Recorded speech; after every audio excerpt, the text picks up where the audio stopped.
Jean-Marc Escalade, bonjour. Bonjour. Alors, je vous présente pour ceux qui ne vous connaîtraient pas, vous êtes arrivé récemment à La Réunion. Fin janvier. Fin janvier. Donc, c'est compréhensible que les Réunionnais ne vous connaissent pas tous. Vous êtes le patron d'Orange à La Réunion et vous faites la une de l'actualité avec l'arrivée d'un nouvel, alors on va dire quoi, un nouvel opérateur. Une nouvelle marque. Une nouvelle marque, Sosh, qui est une marque qui était connue en métropole et qui n'existait pas à La Réunion. Alors, racontez-nous un petit peu pourquoi vous l'avez importé, pourquoi vous avez remplacé ce qui existait et qu'est-ce que vous amenez de plus avec cette nouvelle marque. Alors, Sosh... Déjà, est-ce que vous êtes capable de le prononcer, Sosh? Parce que... Sosh tout seul, oui. Dans une phrase un peu compliquée, je laisserai ça aux spécialistes. Donc, c'est vraiment une marque qui a une teinte différente de ce qu'on a pu connaître avec Orange précédemment. C'est ce qui avait été fait en métropole avec beaucoup de succès. Donc, une marque jeune, capable d'autodérision, une marque qui va hors des sentiers battus et entièrement digital. C'est vraiment une marque... alors digital, ça ne veut pas dire qu'on coupe les gens de l'humain, puisqu'on a des conseillers ici, par exemple à La Réunion, qui sont capables de répondre en chat en instantané aux gens qui auraient une difficulté sur le parcours. Des gens qui sont basés à La Réunion pour répondre? Oui, basés à La Réunion. Donc, c'est important. Oui, c'est important et on y tient. Donc ces personnes-là répondent s'il y a quelqu'un qui a une difficulté sur le parcours en temps réel pour débloquer la situation. Mais le parcours est complètement fluide. Tout peut être fait soit sur son ordinateur, soit sur son mobile. Et donc pour la prise de commande, on peut acheter des téléphones en ligne, ce qui est quelque chose d'assez nouveau, avec une interface qui est très fluide, très moderne. Donc voilà ce qu'on va faire. Et Sosh en plus a une notion, puisque c'est l'origine, c'est l'origine des réseaux sociaux, d'où son nom, va pour vocation d'animer sa communauté de clients. Donc on va aller à la rencontre des clients, on a ce qu'on appelle les Sosh on Tour, donc c'est des tours où on va aller faire un peu de discussion avec nos clients sous forme assez ludique dans les différents événements qui se passent à La Réunion. Et le retour qu'on a des clients va nous amener à modifier certaines choses dans la proposition qu'on fait aux clients. Donc ça, c'est un peu ça ce qui est très nouveau, c'est que c'est l'interactivité avec les clients basée sur les réseaux sociaux, basée sur les contacts qu'on a avec eux, un peu moins rigide qu'une marque traditionnelle. D'accord. Alors, quand on se met à la place du consommateur lambda, le principal critère qu'il regarde aujourd'hui et qui est son motif d'achat, c'est le prix. Est-ce que vous avez un plus par rapport à la concurrence? Alors on considère qu'on est au juste prix par rapport à la qualité qu'on propose. Donc Orange a le meilleur réseau. Sosh s'appuie sur le réseau Orange. Donc le meilleur réseau, c'est pas nous qui le disons, c'est l'ARCEP, notre régulateur, qui nous a décerné ce titre. Il y a des grandes pubs, j'en ai encore vu une récemment à Gilo. Voilà, on fait un peu de pub dessus, mais c'est une réalité. Et donc les clients qui sont sur le réseau Orange savent qu'il est de qualité, et le Sosh bénéficiera de ce réseau-là. Et ce qu'on a voulu faire, c'est la capacité d'aller amener de bonnes affaires à nos clients au meilleur rapport qualité-prix. Voilà, c'est quoi une bonne affaire? C'est le meilleur rapport qualité-prix. C'est la capacité. Le prix des mobiles. On a les meilleurs prix mobiles de l'île grâce à la puissance d'achat du groupe. Et en plus de ça, même sur la base, c'est-à-dire sur le forfait lui-même, on pense que nos forfaits sont attractifs. Et c'est pas juste nous qui le pensons, puisqu'on a lancé il y a quelques jours, comme vous l'avez vu. Et on a déjà énormément de clients qui se sont manifestés et qui ont pris des abonnements sur Sosh depuis cette date pourtant très récente de la semaine dernière. Vous aviez un produit qui existait auparavant. Sosh s'en démarque vraiment. Il y a vraiment des nouveautés. Alors, Coiffé, qui était l'offre, l'offre, on va dire low cost entre guillemets d'Orange. Sosh, c'est différent, c'est une marque. Donc, Coiffé, c'était une offre. Donc, on va avoir vraiment une dynamique de marque. On a commencé à le voir dans, je sais pas moi, la façon dont on approche le client, la façon dont on promeut la marque. Ce que je disais tout à l'heure, être en proximité de ses clients, on le faisait pas ça avec Coiffé. Coiffé, c'était une offre qui sortait, je dirais, de bureaux où les gens réfléchissaient le mieux possible pour pouvoir proposer quelque chose à nos clients. Là, on va aller beaucoup plus au contact, ce côté interactif qui est ce qu'attendent les gens dans le monde moderne. C'est ça qui va faire la différence. Et ça, on pouvait le faire qu'avec une marque distincte. C'est pour ça qu'on a créé une marque à part. Alors, vous avez dit que vous avez le meilleur réseau. C'est reconnu, mais vous n'êtes pas encore numéro 1. Parce que moi, ce qui m'avait frappé, c'est votre énorme publicité. Orange numéro 1. Je dis non, ils ne sont pas numéro 1. Et effectivement, vous êtes numéro 1 sur le réseau, mais vous êtes encore numéro 2 en termes de nombre de clients. C'est vrai. Sur le mobile. Oui. Sur le mobile. Donc, sur le fixe, non. Le fixe a vocation à disparaître. Non, avec la fibre. Ah oui, avec la fibre. Oui. Donc là, on reste numéro 1, très, très largement. Sur le mobile, effectivement, on était challenger. Ça fait une vingtaine d'années que Orange est présente à La Réunion. Et petit à petit, si on regarde nos parts de marché, elle ne fait que croître. Donc, elle croît sur la base de ce que je disais précédemment, sur la base de la qualité. Donc la qualité du réseau, certes, mais la qualité de l'expérience client aussi. Le jour où on a une difficulté avec Orange, on a des gens en face, des gens qui sont ici à La Réunion et qui sont capables de sortir les personnes des difficultés qu'ils peuvent rencontrer, ce qui arrive avec les opérateurs parfois. Donc on a une volonté d'ancrage local, on est l'opérateur qui emploie et de loin le plus de Réunionnais. Et on va continuer dans cette voie-là, dans les années qui viennent, pour être à la fois au contact des gens sur l'expérience client, mais continuer à développer et maintenir le réseau. Ça aussi, ça nécessite des gens sur place. Comment se porte le marché réunionnais du mobile ? Le marché réunionnais du mobile arrive à une saturation, un plateau, on va dire, un peu comme en métropole. On a un marché qui est très très similaire à la métropole, en fait. Donc, ce qu'on dit et qu'on a répété à plusieurs reprises, c'est qu'il est probable qu'il y ait trop d'opérateurs mobiles à La Réunion et en métropole. Parce que les investissements nécessaires pour avoir un réseau mobile de qualité sont énormes. Et avec la 5G qui arrive, ça va être monstrueux. Exactement, la 5G va coûter très cher. Donc, pour pouvoir investir, il faut avoir globalement une part de marché suffisante. Et aujourd'hui, ce qu'on peut constater, c'est que c'est dur un peu pour tout le monde sur ce marché-là. D'accord. On est loin de ce qu'on disait à l'époque où il y avait un opérateur et puis qui gagnait énormément d'argent. Aujourd'hui, c'est plus difficile. On est très loin de ça. On est soumis à une régulation extrêmement forte qui a pour vocation globale et intéressante pour le consommateur de faire baisser le prix du forfait, on va dire, pour le consommateur.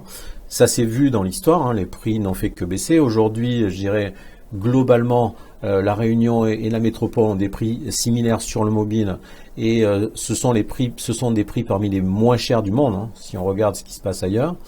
Donc ça a été bien dans une étape pour faire baisser les prix. L'étape qui consiste maintenant à pouvoir investir sur les technologies du futur vont nécessiter globalement une forte assise financière que les prix que l'on a actuels vont mettre un petit peu en difficulté. C'est un peu à contre-courant des tendances actuelles où on a plutôt tendance à dire il faudrait plus de concurrence, l'arrivée de nouveaux opérateurs. Vous êtes en train de me dire que chez vous, il faudrait au contraire moins d'opérateurs. Ce qu'on voit, c'est que dans les marchés où les opérateurs sont moins nombreux, si on prend des marchés comme les États-Unis par exemple, où il y avait 4 opérateurs mobiles, bientôt 3 puisqu'ils se regroupent sur 350 millions d'habitants, la capacité d'investissement est beaucoup plus forte. Et donc quand on arrive sur une nouvelle technologie comme la 5G, mais qu'on mène en parallèle de la fibre, n'oublions pas, qu'il y a un nouveau réseau qu'on est aussi obligé de développer. Ça permet des investissements beaucoup plus rapides, beaucoup plus forts, et donc le pays arrive beaucoup plus vite aux nouvelles technologies. On retrouve ça en Asie aussi, de la même façon. Et la Réunion était en avance un petit peu par rapport à la métropole, en termes de nombre d'ordinateurs, de nombre de portables. La Réunion reste une zone à forte appétence technologique, extrêmement forte. Donc, on a d'une part, c'est une des raisons pour lesquelles il y a un développement massif de la fibre, donc pour sortir du réseau mobile, mais sur la partie purement fixe, Internet, ce développement massif, il n'a aucune autre comparaison en France, quoi, hein, dans le pays. Hein. C'est-à-dire que les seules zones comparables, c'est Paris intramuros et la première couronne. Donc, vous voyez, des zones extrêmement denses, beaucoup plus faciles. Et vous avez été un peu en retard sur la fibre, hein, parce que vous avez, par exemple, sur Saint-Denis, vous avez mis du temps à vous lancer. Hein. Alors, je sais que moi-même, j'ai râlé. Je ne vais pas dire le contraire. On a été un peu en retard. On a été poussé par la concurrence, comme quoi la concurrence a du bon, je le dis ici, c'est vrai. Mais depuis, on a rattrapé largement notre retard. Vous mettez le paquet, là. Et on met beaucoup d'investissements dans la fibre. On va continuer à le faire. On espère avoir terminé, en fait, la fibre à La Réunion, je dirais, dans 2 ans. Complètement fibrée. Toute zone. D'accord. Donc, y compris les Hauts, y compris Saint-Denis, et y compris la zone du RIP, réseau d'intérêt public, qui est donc sous contrôle de la région, dans les zones un petit peu plus isolées, comme les CIR. Mais c'est un con, parce qu'on a fibré en priorité les écarts de Saint-Denis avant le centre-ville, où il y a toutes les entreprises qui étaient en demande de fibres. J'ai l'impression qu'on marchait sur la tête. Je sais que c'est pas de votre faute, c'est pas vous qui l'avez choisi au départ. Alors, le choix qui avait été fait était de dire, après on peut toujours dire que c'était pas le bon choix, mais le choix initial était de dire allons dans les endroits qui ont vraiment des débits extrêmement faibles et qui globalement ne peuvent plus se connecter à Internet. Avec les sites modernes, si on a quelques gigas de débit, on passe pas. Donc on est passé sur ces zones-là en priorité. Et sachant que les entreprises, elles ont attendu. Et en parallèle, alors les grandes entreprises pouvaient avoir la fibre partout, à tout moment, et les plus petites, les PME, effectivement, sont dans la phase actuelle, et ainsi que tout le centre de Saint-Denis qui était en capacité d'avoir des débits, on va dire, suffisants pour un usage normal. D'ici, je dirais, 1 an, puisque c'est la priorité aujourd'hui, tout Saint-Denis, on va dire du bas sera fibré. Donc il n'y aura plus de zones. Faites-nous rêver un peu, parlez-nous de la 5G. Alors la 5G. La 5G, c'est une technologie pleine d'incertitudes à date. Hein. C'est premièrement. Huawei, je vais y arriver. Ouais. On ne sait pas trop s'ils ont. Bon, déjà il y a ce sujet-là, mais même sans parler de ça, les standards de la 5G sont pas complètement définis à date. Donc les opérateurs les plus puissants, dont Orange fait partie, avec quelques Coréens, quelques Américains, Japonais aussi, on a en fait une association pour définir les standards de la 5G. Et cette association-là est en train de finaliser les standards. Donc c'est ce qu'on est en train de faire. À partir de là, les constructeurs vont développer leurs produits. Donc on estime que la 5G ne pourra pas arriver dans le grand public avant, je dirais, 2022. C'est à peu près ça. Parce que, alors, grand public, ça veut dire un déploiement massif, un peu comme la 4G. Avant cette date-là, on aura des zones qui seront couvertes. Et là, on commencera plutôt par les zones très denses. Parce que la 5G est le premier réseau qui sera développé pour les entreprises.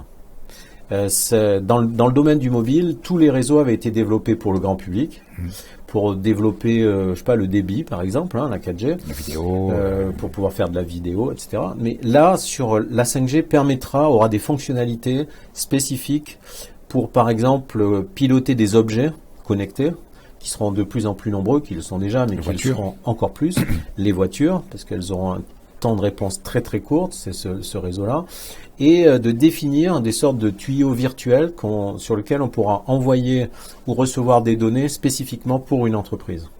Donc ça, c'est quelque chose d'extrêmement nouveau qui va se développer. Alors là, derrière ça, on a un nombre de potentiels d'utilisation qui est même un peu méconnue à date. Hein. Donc la 5G sera vraiment une révolution qui ira au-delà de multiplier par 10 le débit. Ça ne sera pas du passage à 3G à la 4G, là ça sera vraiment un autre réseau, avec beaucoup d'autres types de...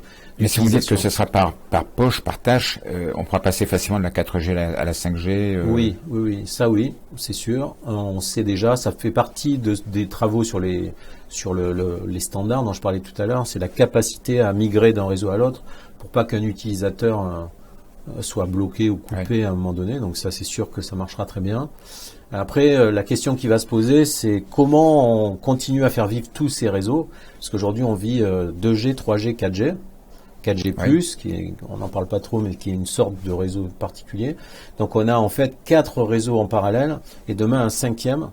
Et on est en train de réfléchir à qu'est-ce qui va rester à la fin, parce qu'on ne va pas continuer à entasser les couches comme ça. Donc ça, c'est un peu les enjeux pour nous, opérateurs. Alors, vous avez dit 2022, c'est ça? À peu près, oui. C'est encore 2022 un peu flou. En métropole ou 2022 à La Réunion? Alors, à La Réunion, comme dans les DOM globalement, on a une difficulté, c'est que le régulateur n'attribue pas les fréquences en même temps qu'à la métropole. Or, on a besoin de fréquences pour émettre sur ces réseaux-là, comme sur tous les réseaux. Hein. Et si on prend l'exemple de la 4G, j'espère que ça ne sera pas ça, on a eu quand même un décalage très long de plusieurs années entre la métropole et la Réunion en termes d'attribution des fréquences. En métropole, les fréquences vont être attribuées cet été, puisqu'il y a les enchères là, qui vont avoir lieu cet été, mais les enchères ne concernent pas les DOM à date. Et on espère, nous on fait un peu de lobbying fort parce que la Réunion a une forte demande, une appétence forte à ces technologies-là. On voit bien sur la fibre à tel point. Et c'est la Réunion ou c'est les DOM de façon générale? Alors, nous on fait déjà du lobby. Non, elle est beaucoup plus forte à la Réunion. Beaucoup plus forte. Oui. Et donc on essaye de développer une idée chez notre régulateur qu'on aurait besoin d'avoir les fréquences Réunion le plus vite possible. Et le plus vite possible, ça serait 1 an après la métropole, ça serait une belle victoire. Parce que si c'est ça, on arrivera avant que les standards soient complètement définis, donc on n'aura pas de retard. Voilà un beau dossier pour nos parlementaires. C'est un très beau dossier. C'est bien qu'ils s'en saisissent un peu et qu'ils fassent un peu de pression. Mais écoutez, plein de bonnes choses pour Orange, alors manifestement. J'espère qu'on se reverra bientôt et qu'on pourra faire un bilan de tout cela. On n'a pas parlé d'un truc, la banque en ligne. Oui. Comment ça va? Ça va. Alors on a dit que vous aviez démarré un peu faiblement. Alors ça dépend où. Si on regarde globalement la banque en ligne Orange, c'est un très beau succès. On a fait, 10 fois plus vite que n'importe quelle banque en ligne. Donc ça c'est très beau. À La Réunion, on a eu un problème, c'est qu'on a lancé en gros quelques jours avant les Gilets jaunes. Oui. Donc c'est pas forcément idéal pour lancer quelque chose de nouveau dans nos boutiques qu'on ne pouvait plus auquel on ne pouvait plus accéder. Donc on a relancé depuis quand tout ça s'est tassé, on a relancé par mois de mars une dynamique nouvelle et force est de constater qu'on a des résultats intéressants à La Réunion aussi. Alors faites votre pub là, pendant 30 secondes. C'est quoi les avantages d'une banque en ligne? C'est que c'est tout gratuit déjà. Par rapport à une banque classique. Moi, je sais bien parce que j'ai une grosse différence. Je suis pas chez vous, mais j'ai une banque en ligne, effectivement, et il y a une énorme différence. Tout est gratuit. Pour donner une idée, on vient de sortir... Même la carte bleue? La carte bleue est gratuite. Et là, on vient de sortir une carte premium, Gold, qui par contre n'est pas gratuite, mais qui, pour les gens qui voyagent, par exemple, est exceptionnelle, puisque elle permet des retraits, des débits d'argent à l'étranger sans commission. D'accord. Aucune commission. Et elle permet d'assurer quoi que ce soit, même si on ne paye pas avec la carte. C'est-à-dire que la carte, si on l'utilise, on a une assurance souvent, mais là, l'assurance, elle couvre même ce qu'on a acheté avec d'autres cartes. Donc, c'est des exemples comme ça de choses qu'on rend innovantes par la banque en ligne, vous allez tuer les beaucoup banques. Moins cher, beaucoup moins cher. Les banques. Non, je pense qu'elles réagissent elles-mêmes. C'est un peu comme ce que je disais tout à l'heure. La concurrence a du bon. Ça fait réagir. Boursorama, c'est une filiale de Société Générale, donc les banques vont réagir. Mais ça va transformer l'univers de la banque. C'est clair. Comme nous-mêmes avons été transformés au niveau des télécoms par le digital. Je ne comprends pas comment tout le monde n'a pas déjà son compte en ligne. Personnellement, j'avoue que j'ai du mal à comprendre. Ça va venir. Bien, merci en tous les cas. Je suis ravi de faire votre connaissance. Et puis, je vous l'ai dit, on se reverra bientôt. Et on fera un bilan, j'espère, de tout ce que de Soch, de votre banque en ligne. Avec grand plaisir. Merci Avec en tous les cas. plaisir. Merci à vous.